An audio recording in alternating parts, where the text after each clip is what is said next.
Good morning, and welcome to today's DCD debate, Best Practices when Selecting a Colo. This is our new webinar format that brings the dynamism of a DCD live conference panel to an online audience, and they're interactive. So you can ask questions, you can download materials. There'll be material we're referring to throughout the course of this webinar, and we've got some polls for you to answer that could help us guide the conversation. So, best practices when selecting a colo. Here's why we're discussing the topic. There's a big shift to hybrid models of operation, and everyone feels it's here to stay. Digital transformation is driving rising demand, and managed services are forming a key part of enterprise IT strategy. They're providing lower operational costs and low risk. Colocation is an attractive alternative to private data center investment, and what we're seeing is a highly competitive colo market. In response, the most competitive providers are offering high-level features, different managed services, real-time intelligence, and even more advanced technologies. And we're going to cover those technologies today with an idea about what businesses should think about when they're selecting a provider and the technologies that are on offer. Today we're going to talk to one of Europe's major colos that's using smart technology to help their tenants, and also to one of the top technology vendors that are developing management and automation solutions. I'm George Rocket. I'm the CEO at Data Center Dynamics, or DCD, a business dedicated to creating knowledge and networking opportunities for the data center and cloud infrastructure industries. I'm joined today by Adam Levine. He's the Chief Operating Officer at Data4. I've known Adam for 15 years, back to when he was at CBRE, when actually it wasn't called CBRE. I think it was Insignia Richard Ellis back then. And subsequently, he was VP of Sales in Europe at Digital Realty, when the business and the industry literally exploded in growth. Data4 is a European data center operator with 15 facilities in France, Italy, Luxembourg, and it's growing. I'm also joined by Enzo Greco. He's the Chief Strategy Officer at Enlight. They're a leading provider of automation and management systems for data centers. Enzo's a veteran of the critical facilities industry, having previously worked at Emerson, now Vertiv, as GM of their software business, where he was responsible for the entire data center software portfolio. Enzo started his career at AT&T Bell Laboratories, world famous, so quite some pedigree for today's discussion. Adam, can you quickly tell us a bit more about Data4 and what your role is there? Thank you, George. Data4 is a leading European data center specialist. We finance, design, build, and operate data centers in, as you quite rightly said, Paris, Milan, and Luxembourg. And we're currently delivering our fourth market, which is Madrid, in Q1 of next year. We started out very much as a large-scale wholesale data center provider in France, and we've branched out into new markets and also new products with a more retail co-location focus, as well as wholesale and hyperscale. And of course, that brings with it challenges on the product side, which has led us into automation, including such products as DCIM, which is what we're here to talk about today.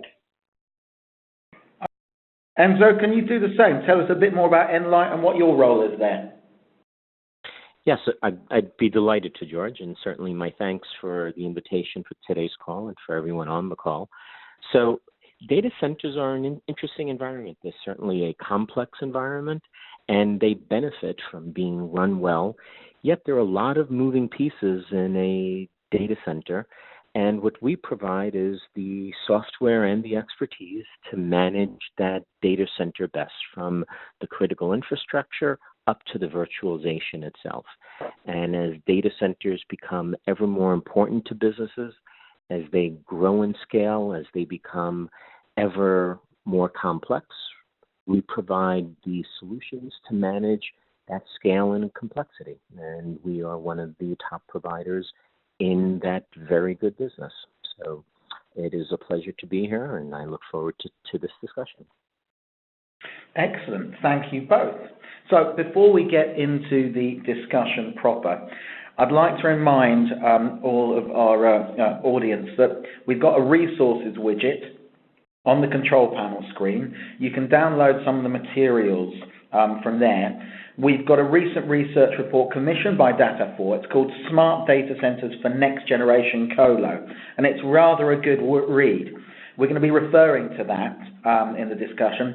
There's also a download from Enlight called 7 DCIM Considerations When Migrating to Colo, and some other useful documents. So you can go ahead now or later on downloading those. If you've got any questions during the conversation to ask our experts here, you can post them through the Q&A widget. I'm going to try and answer as many as I can during the conversation. If we can't, we'll get back to you after anyway. Enzo and Adam aren't going away. These are always ongoing industry conversations.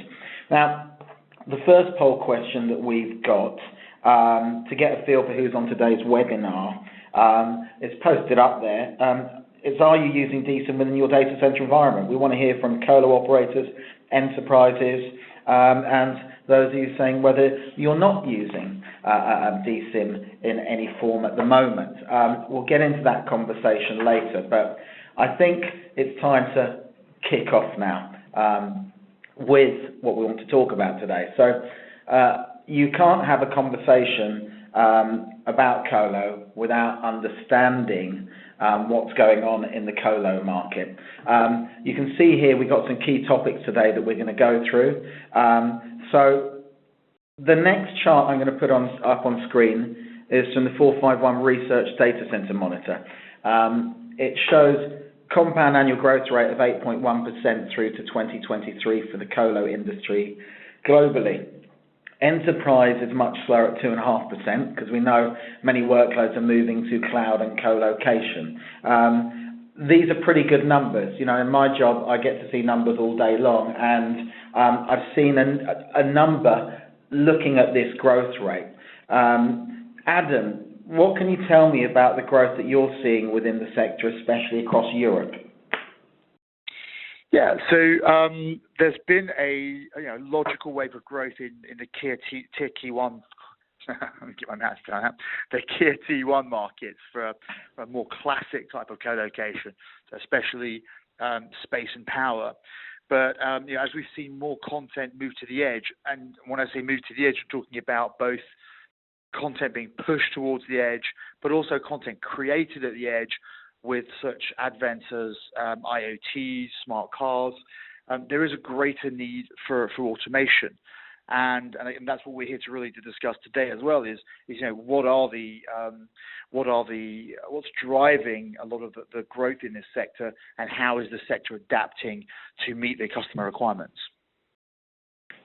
Okay, and Enzo, what are you seeing with this growth? What's your story of growth behind the scenes? So first, we have George, what I'd like to give is just a little bit of perspective with respect to Europe. So we have the luxury of being a worldwide provider. We have very good installations in all the different geographies. And in the last 12 months, we have seen by far some of the biggest growth in Europe. And I think that's even larger than North America. And I think there are many factors for that, especially when you look at the issues such as GDPR, you look at other factors that are driving the consolidation of colocation providers in particular. So we've seen good growth across all of the geographies, but especially in Europe. Okay, interesting. I think we'll come back to that later with when we look at the technologies and the maturity within the market. So interesting. With growth comes competition, right? Adam, what does this increased competition mean for colo providers and their tenants?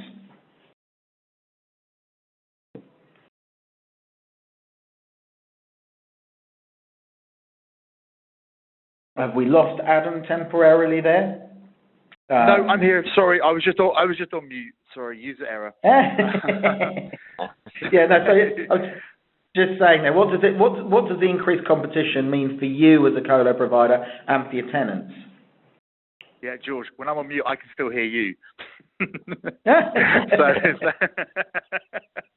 So you're right. Apologies.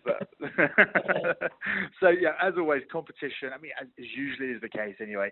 Competition is usually good for consumers, right? That's why monopolies and mergers commissions exist, to ensure that there is healthy competition in the marketplace.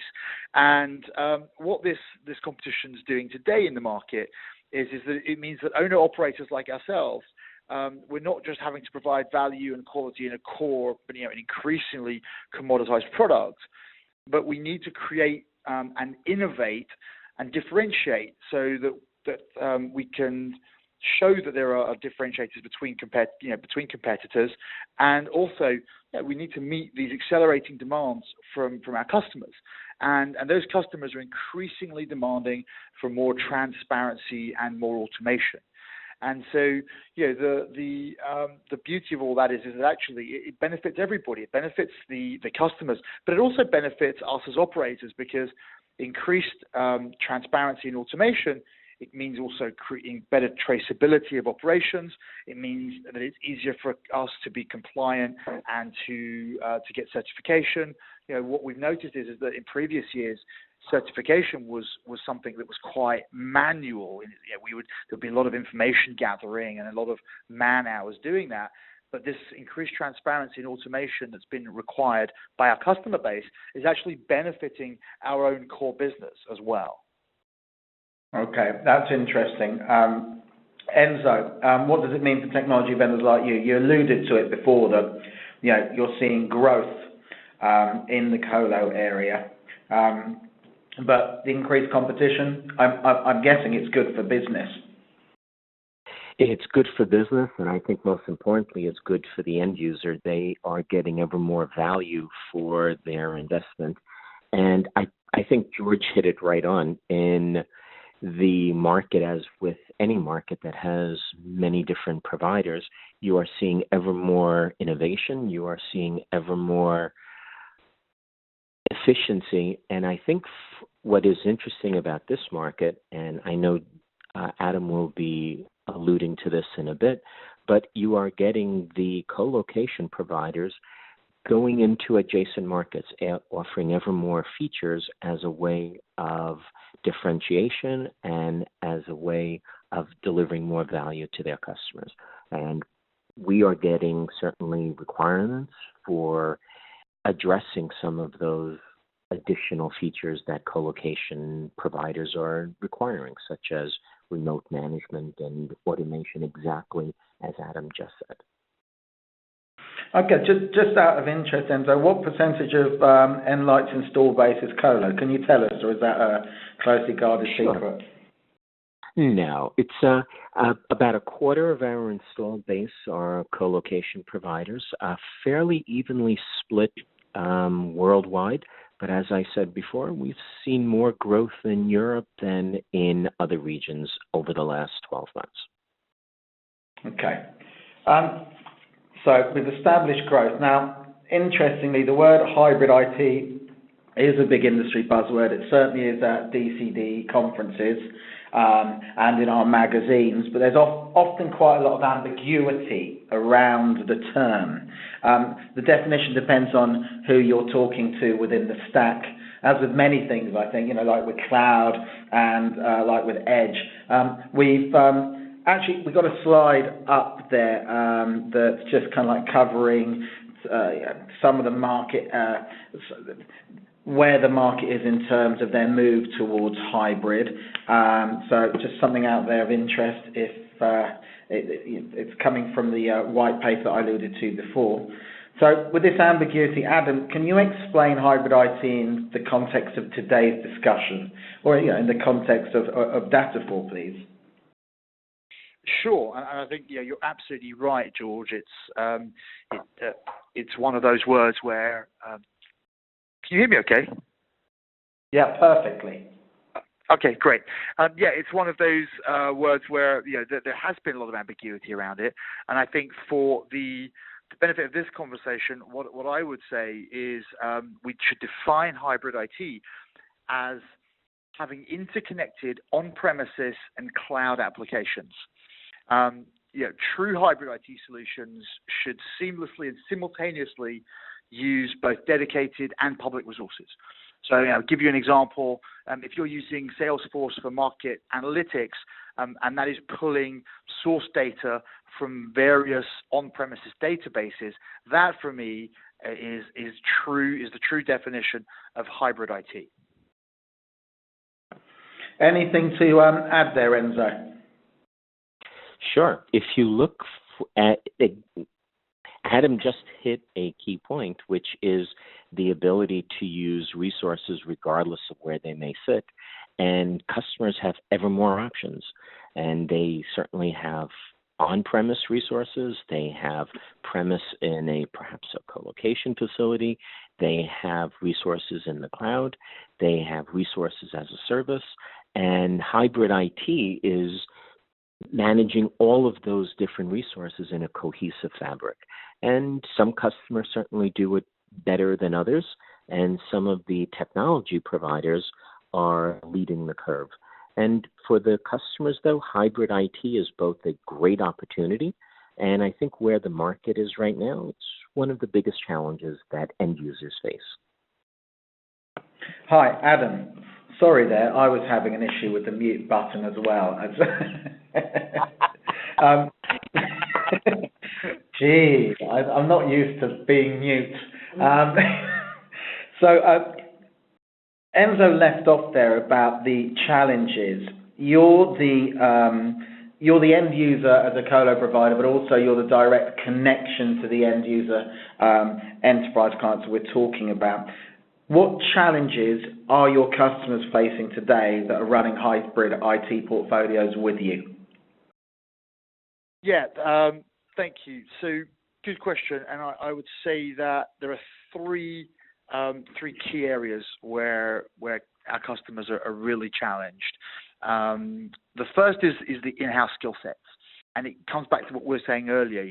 If you take hybrid IT, the definition of being the interconnectivity and simultaneous use of dedicated and public resources, there are very few enterprise customers that have the depth in their teams, the knowledge depth, to really manage a true hybrid solution.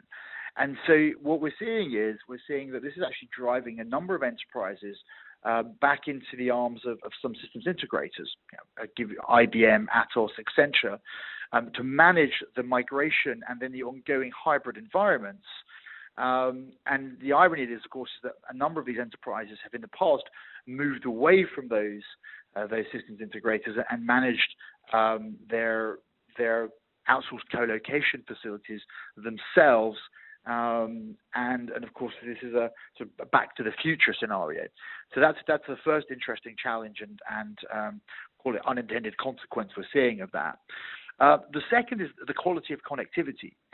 So in order to deliver a true hybrid solution, the customer really needs to know the quality of the connection, and particularly latency, jitter, and packet loss. And the best way of ensuring that is to use a dedicated, secure connection, which you don't normally find with Internet Protocol, with IP. And so this is why you're seeing such a lot of activity around cloud on-ramps, and why they're so important, because they give that secure access to the cloud that enables hybrid IT solution. And that's why there is a lot of activity around, examples are AWS Direct Access, Microsoft Express Route, IBM Direct Link, or in other situations, like I'll give you an example of what we use. We have a platform called Data4 Hub Cloud that enables access to over 150 different cloud instances, but through a direct secure link. And so without those secure links, it's very hard to have a true hybrid IT platform. And then the last thing is visibility.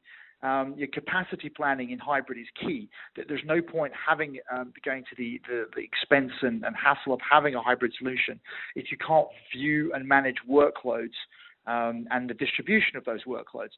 And I think this is where the DCIM tool that we're talking about today really will really come into its own and really show its value in the data center world, when it can actually help the customers visualize those workloads and manage them to provide a good balance between dedicated and public resources. Okay, Adam. Okay, that's a really good answer, detailed answer. We'll probably pick up on some of those points down the line.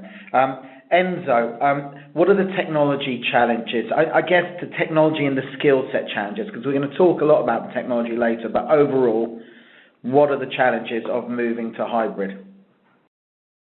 So we see firsthand three, and I think they directly complement what Adam just went through. The first is capacity and capacity management.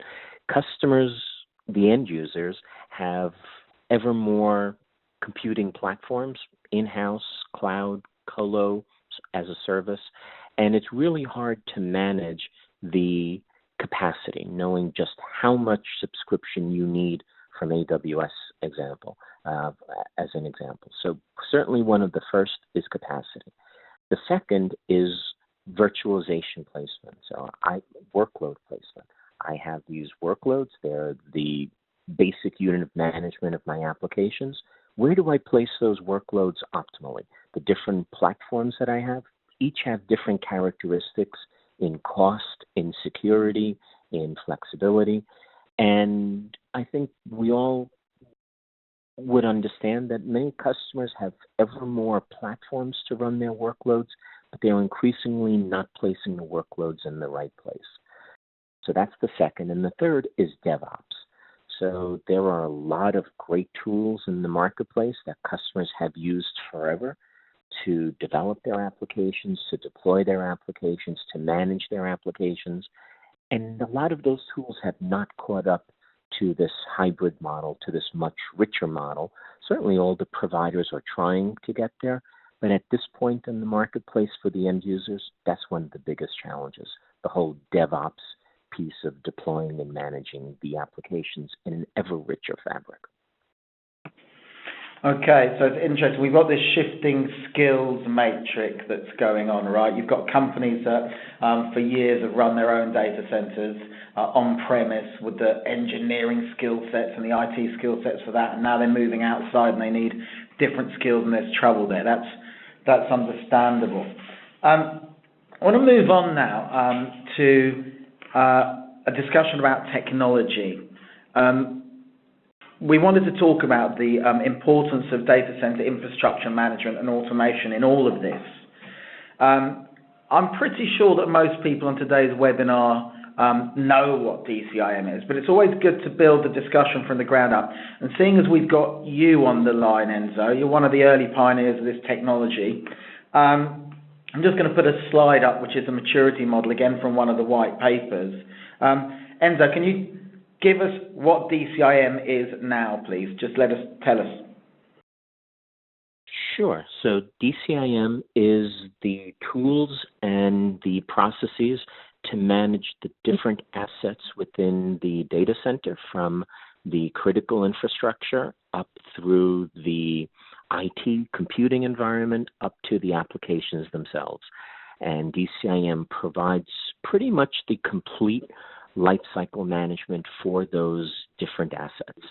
And as we said at the beginning, as data centers become ever larger, as they become ever more complex, the systems and the processes become more complex and more critical with them.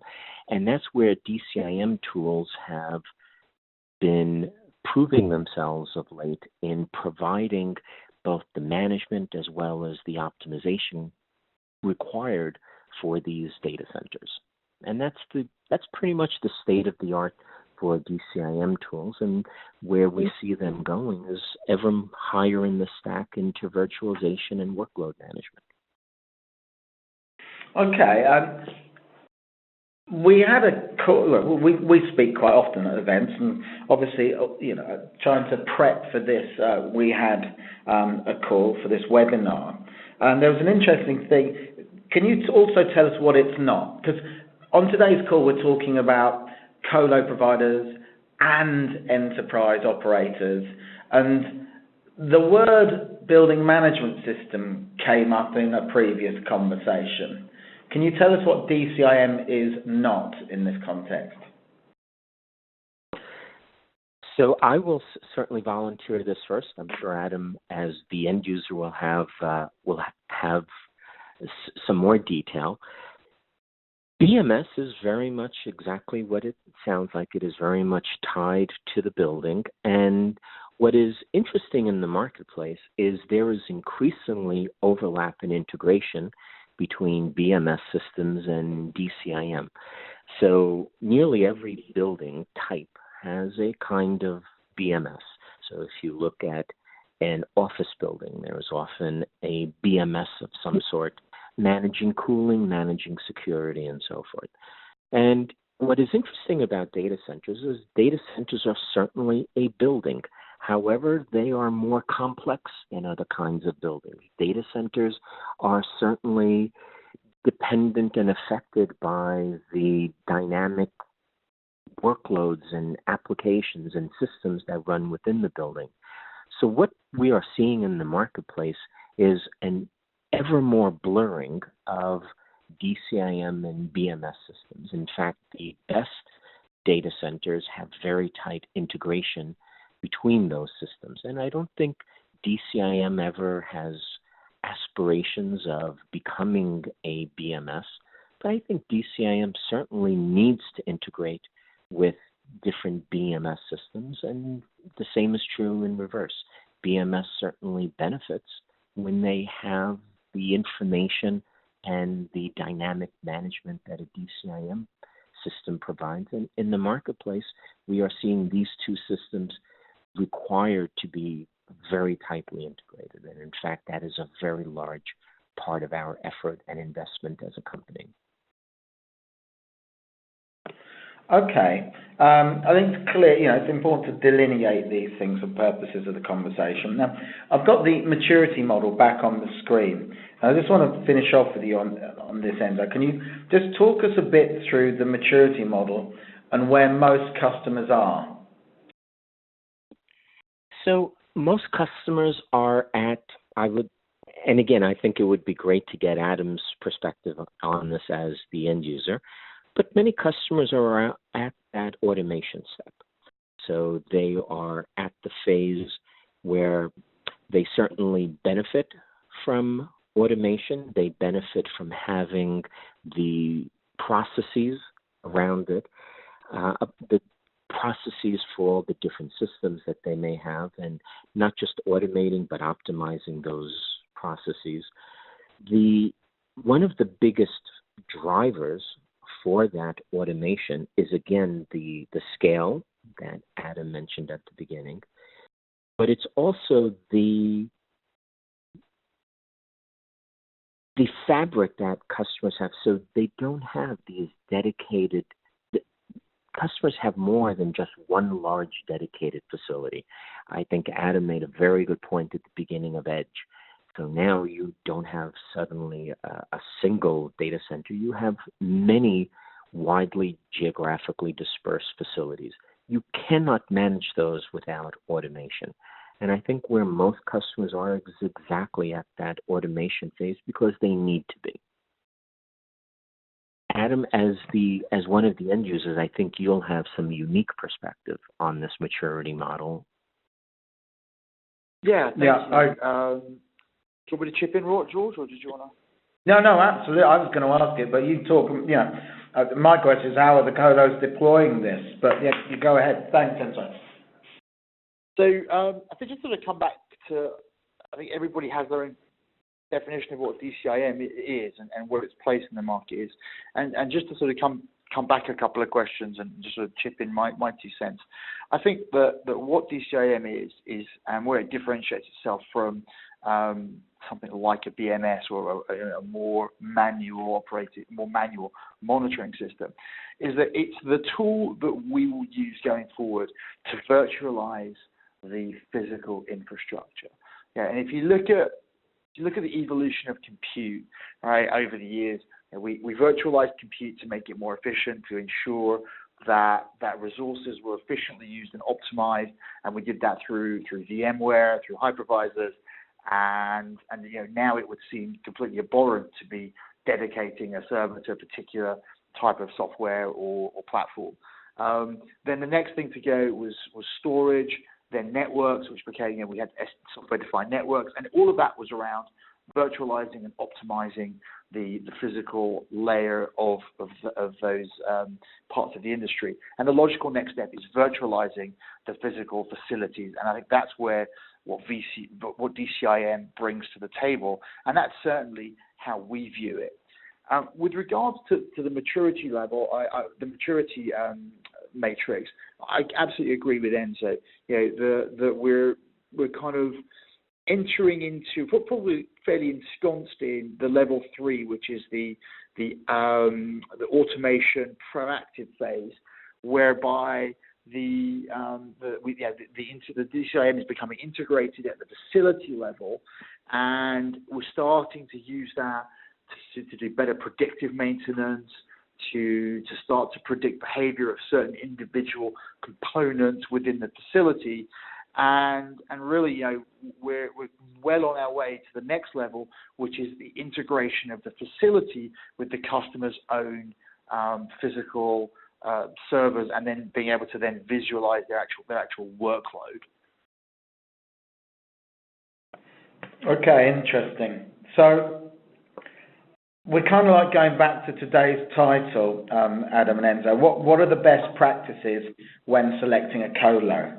And I guess to answer that, we've got to understand how colos are actually deploying this. What are the services they're giving their clients, as well as what client requirements are. I'll put a slide up, the next slide, which kind of like looks at the importance of information in colo. It's just got some of the things that people look for, looking at power monitoring, quality of power, risk analyses and things from this. Can you tell us a little bit about your deployment of DCIM with your clients, Adam? The functionality that you're looking to bring on and the functionality that's being used. With pleasure, George. So going back to just, it's always good to go back to the title and remind ourselves why we're here and what people tuning into this webinar want to hear and want to try and understand. And as you said, best practices when choosing a data center. And then we have to remind ourselves what some of the, we get lost in the minutiae sometimes, and it's good to remind ourselves what the fundamentals are when you are choosing a data center. And the reality of it is, it's uptime, it's good functioning of the equipment, it's keeping the lights on, the power on, and the air blowing through, so that workload continues and the servers function and networks function. And of course, as I said at the beginning, that's become almost commoditized, and we almost take that for granted. And so, what DCIM does do is it helps us monitor those key elements of power, of cooling, of life safety, and we see that that's still what's most important to our customers. They want to monitor the power, the quality of power, the quality of air, the temperature levels, the humidity, and that is still the most important thing for them, because that's what enables them to analyze the risk of an interruption of service or of downtime, and that enables them in turn to shift workload. And that's where DCIM can really come into its own, because it then provides that visibility, the holistic visibility between the physical infrastructure and the virtual infrastructure.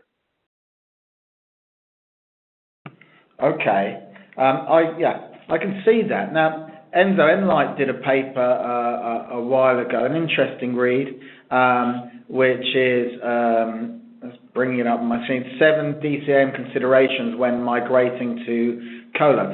You can download it at the moment within the resources widget.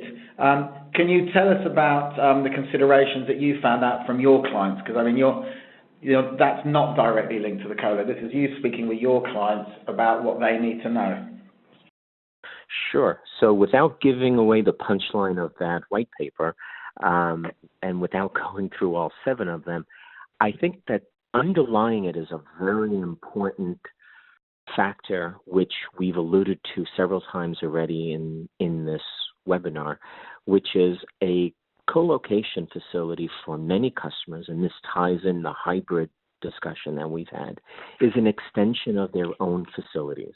It's an extension of their own data center. It's an extension of other computing facilities that they may have. And what customers need is visibility into that co-location facility. It's still their equipment. It is very much a place to run their workloads. And what customers need, and this is what we see firsthand, is customers need visibility into that facility, into their equipment, even though it may be remote.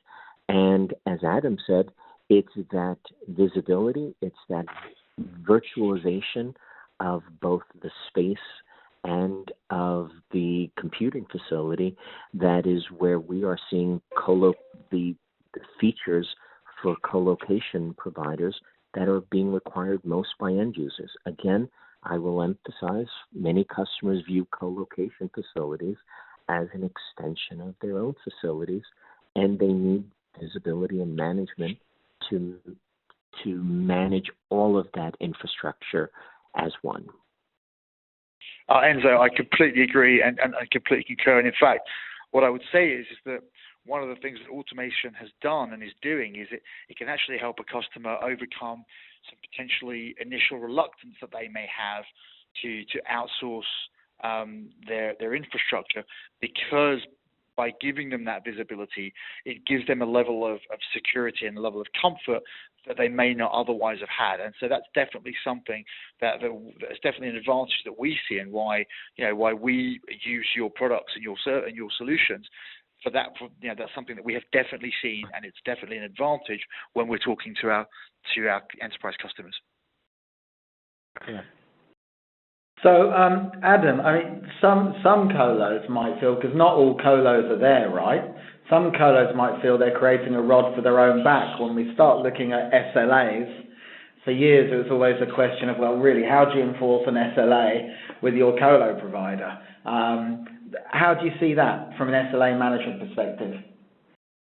I think transparency is key. It's one of our core values as a business, and I don't see any problem with it. And in fact, if you can't measure it, you can't manage it.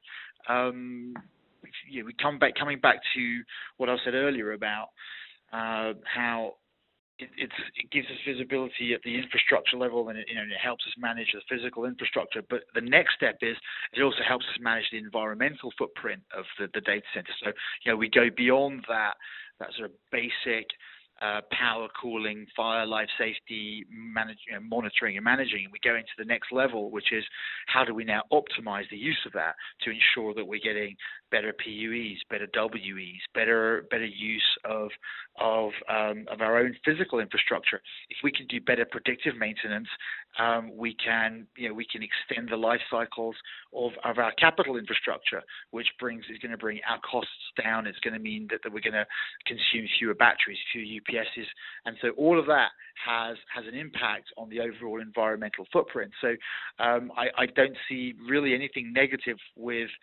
transparency. The only time it would be negative is if you're trying to hide something, and we're certainly not. Yeah, okay. I see that. But that's why you're on the webinar today, because you're kind of like ahead of the curve, right? How do you see that from an SLA management perspective, Enzo, the functionality that's available? I think, again, as we were just talking about, where customers view co-location facilities as an extension of their own facilities, they view the ability to remotely manage and validate SLAs as a very important feature. So it's still their equipment, and it is still the end customers ultimately have the responsibility for delivering their applications both internally and externally. And customers need that confidence, and they need the tools to be able to manage that overall environment. And being able to validate the SLAs remotely is a very important feature, as well as being able to predict if there will be any issues with SLAs in the future. So it's not just it's not just the issue of my equipment is currently happy, but can you predict whether I have any issues upcoming? Because if I have any kind of visibility into some issues, I may have the ability to take action, maybe to migrate workloads, to take other action, again, to keep my applications up and available. Okay. Now, you mentioned something right at the beginning of the call, right, that you had a global perspective, Enzo, which you do, and that you were seeing more activity in Europe in the colo market. How much more, and I'm assuming that's Europe is more advanced for the drivers that you spoke about, GDPR and other things, is more advanced in needing to adopt automation and management. Can you give us a bit of background to where Europe lies at global level in technology adoption for colos? I can just give my perspective and put it certainly in perspective with other geographies. I think certainly North America was one of the first in certainly leading the co-location market, and I think recently certainly Europe has had so much growth because it has caught up. But there are other interesting factors. So in Europe, you have many different and distinct countries, and with some of the privacy concerns, with some of the cost concerns, and I'm sure Adam can hit this better than I, but with some of the communication, the underlying communication facilities, both taking into account within countries and across countries, there is a very strong drive that we see to centralize within different geographies. And that is a factor that we see less so than, for example, in the North American market. So what we see firsthand is not just the growth, but the kinds of requirements that come from that growth, which is managing privacy, validating where different data and applications are running, managing the underlying communications ever more carefully, and providing visibility across all of the different computing facilities that a customer has. And I think that is what has been driving the growth in Europe recently, especially compared to other geographies. Okay. Adam, you probably have the best perspective of all, being that provider in Europe, being the top provider in Europe. Yeah. So looking at the landscape, Adam, I agree. Where do you see yourselves in this deployment as compared with competitors? Do you feel you're ahead of that curve, or in the pack at the top, or what's the position?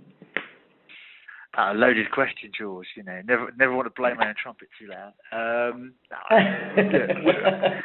To be honest, it just feels like a natural progression for us. We didn't do it to go and beat everybody out. It just felt like a natural progression to us to do it. Our customers were asking for it. In many ways, Data4 is a business that's kind of had two distinct periods, right? We started out as very much part of that, I would say almost fortress-style data center that was being built back in the early 2000s, which was primarily focused on financial services, large enterprise end users, whereby it was all about the physical security, right? Connectivity was barely even a thought. It was, I just need a point-to-point Ethernet connection back to my trading floor or back to my primary data production facility, but it's all about physical security and creating almost this island. And we've come into this second era of data, almost third era really, where the second era was the internet exchanges, connectivity really started to take on a prevalence, and this third era is the cloud and hybrid era. And as we see more and more complexity within the data center, not just at the physical infrastructure level, it just seemed logical to us that that you needed a tool that gives you as much visibility into that as possible, and that then the fact that it can then drive automation further down the line, again, it's that sort of logical next step. So I think we probably are a little bit ahead of the curve on this.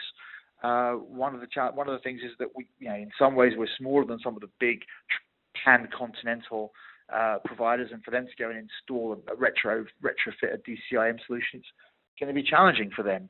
But I know everybody's looking at this. It's these things don't exist in isolation. Once somebody starts doing it and starts seeing the benefits, and once customers, right, that's the key here, right? Once customers start seeing the real benefits, and that they start seeing that there are both operational, financial, and environmental benefits from deploying a tool like this, everybody will want to do it because the customers will require it. And it goes back to what we said at the beginning. What's the benefit of what's the increased competition doing? Well, it means that we have to be far more attentive to what our customers want and make sure that we provide those solutions. Okay. Well, you weren't blowing your own trumpet. I mean, it's always important. I mean, that people don't get on webinars to talk about what they're doing unless they're early adopters in something, right? So, pat on the back there. Enzo, I've got a question, which is just around the challenges of deploying DCIM within a multi-tenant data center facility, right? So you've got within that for the use of clients. Can you just talk us a bit through the technical challenges of doing this? Because usually, the 75% of your install base, you're going into a facility, it's a holistic system that you have control of and no one else is coming into it. The difference here is you might have hundreds of people using this. Are there any added complexities? I think that from, again, first-hand experience, there are two. One architectural, one privacy. So you need to have the right architecture so that you don't have, for example, 100 distinct instances of an application for 100 different customers. That's, I think we all understand, it's not a scalable model. It's not a manageable model. So you have to have just technically and architecturally the right kind of model to support the scale of a colo, and many colos have many hundreds of tenants within them. That's one. But the second is absolute and fierce adherence to privacy. You want to ensure in a multi-tenant facility that there is separation of the different tenants and that information is fiercely held. And this is where we were talking before, George, about the integration of BMS and DCIM. This is one of those interesting areas where inside of a co-location facility, you have both physical and virtual different spaces for tenants, but those need to be integrated. So in my BMS, if I'm saying this space is for this tenant, that needs to be reflected in a DCIM system as well. So I can't in my DCIM system say I need to move this rack from this space to this space, and suddenly those two spaces belong to different tenants. So in a co-location in particular, there are ever more requirements for integrating the physical with the virtual, and really that increasingly means integrating the BMS with the DCIM systems. Okay. I imagine there's challenges with every client and every individual deployment, right? So we've kind of covered here some best practice, what Data4 is doing, how you perceive the market. We don't have a lot of time left. We're in the final 5 or 6 minutes. I want to kind of cast an eye to the future. Enzo, you've been on a few previous webinars, DCD debates, looking at AI and machine learning as an overlay to DCIM in the future. There's also quite a lot published on our websites, and you've been vocal about this at our events. can we talk about a little bit about the future of DCIM? What are the next few layers that are going to appear, and maybe try and have some relevance, pull in some relevance for this kind of like colo tenant market? Sure. I think that there are two big trends to look for, and two big trends that are certainly driving the innovation and driving the DCIM market. The first is workload management. And again, as we've been saying throughout, customers have an ever more complex environment to run their different applications and workloads, on-prem, in the cloud, as a service, and I'm sure that there are other models that are evolving. And customers need visibility into that entire stack. They need visibility for a given workload. Where does it run best? Where is the best cost per workload? Where is the best security profile for that given workload? And again, that visibility needs to run across the facilities, but especially within the colo, because colos, as we all have seen, are the largest growth of data center capacity. And so directly from that, you will have ever more workloads running within colos, and end users will rely on ever more visibility into those colocation facilities to optimally place those workloads. That's one major trend. The second, as you already mentioned, is around this area of AI, machine learning. Those are specific terms, but I think overall it's this area of advanced analytics. So we have ever more data coming from our data centers, from sensors, from critical equipment, from applications and virtualization themselves, and a lot of this information we tend to ignore. Yet with the proper cognitive or with the proper analytics, we have ever more information to be able to take action. And the reason that we're seeing analytics are becoming ever more important is the scale and complexity and optimization of these data centers require it. You simply have too many inputs to be able to predict all the possible outcomes without an analytic system. You simply cannot enumerate all of the possible conditions.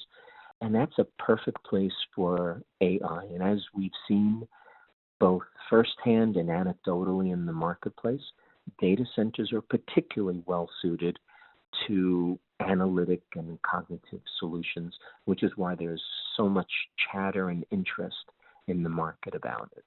So again, to summarize, two big trends: workload management and analytics. Great.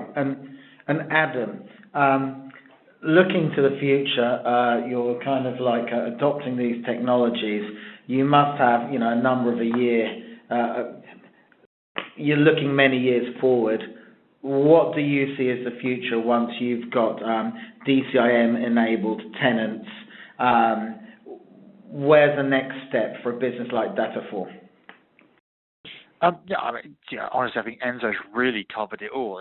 It's the idea of all of this, the sort of the apotheosis of all of this, which would be great, would be if the tool becomes itself a prognosticating tool and can then start automatically enabling workloads to shift in advance of events that it can see coming, because it's analyzed the data. It's analyzed so many billions of scenarios that it can predict with a fairly accurate to a fairly accurate degree, at least within a percentage, at least within 1 percentage point of error, that there is going to be an interruption of service. It knows where workload can move to. It can understand the nature of workload.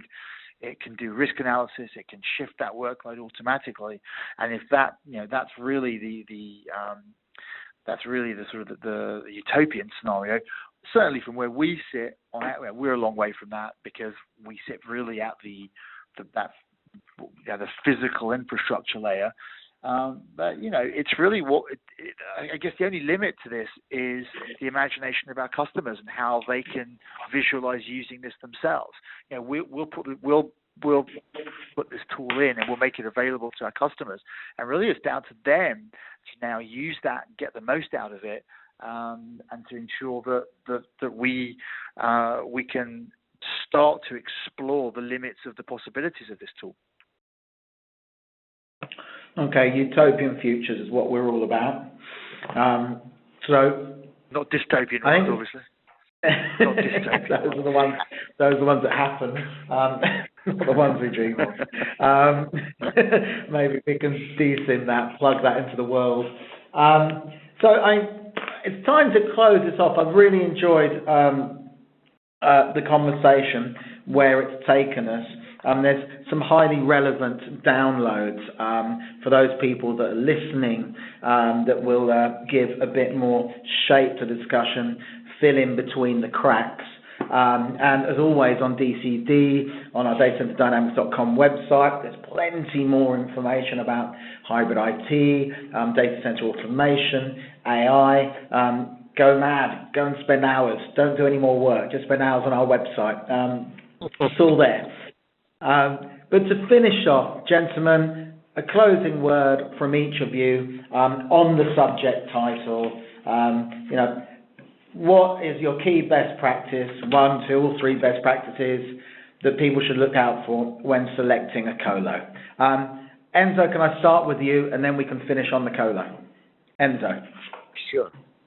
Sure. And I think, again, if the key is to view that colo as an extension of your own facility, an extension of your own computing capacity, and I would look for tools that provide visibility and provide validation of SLAs, because the equipment and the applications that you have in that colo are still your equipment and your applications, and having visibility and management into that, even though it may be a remote facility, that I believe is a key differentiator that I would look for in choosing colos.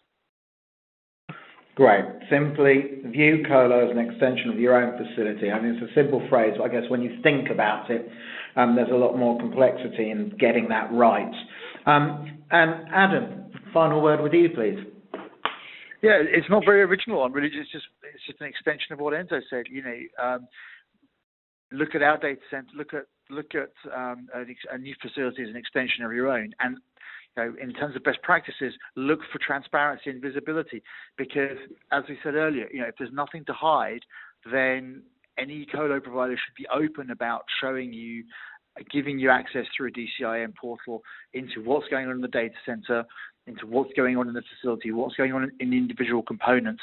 And then you can almost move away from that old discussion, as I said, about having to go and look at what the individual components are that make up any particular facility. If you know that you've got visibility and access into it from remote visibility into the facility, that should give you the confidence that you need that your colo provider is doing it right and they've got nothing to hide, and B, that that if you do have issues around control, that you can assuage those worries that you may have had in the past through tools like DCIM. Okay, excellent. Gentlemen, Adam Levine for Data4 and Enzo Greco for Enlight, thank you very much for participating in today's discussion. You've provided us and the listeners with lots of useful information.